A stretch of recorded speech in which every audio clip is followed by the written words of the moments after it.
నీ వాక్యపు వెలుగులో నా స్థితిని చూచితి, నా భారము నా భయమును తొలగించి దరి చేరితివి.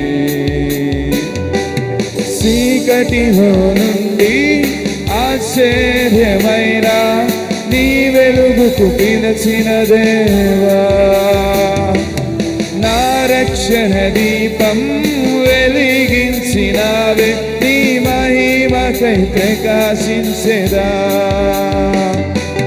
నదివలే సమాధానము విడిచిపోని సహవాసము, నదివలే సమాధానము విడిచిపోని సహవాసము, నా తోడుగా ఉంచావయా, నా తండ్రివై నా యేసయ్యా. నీ ఉదయకాంతిలో నీ నడచి వెళ్ళెదా, నీ అడుగు జాడలే నీ అనుసరించెదా.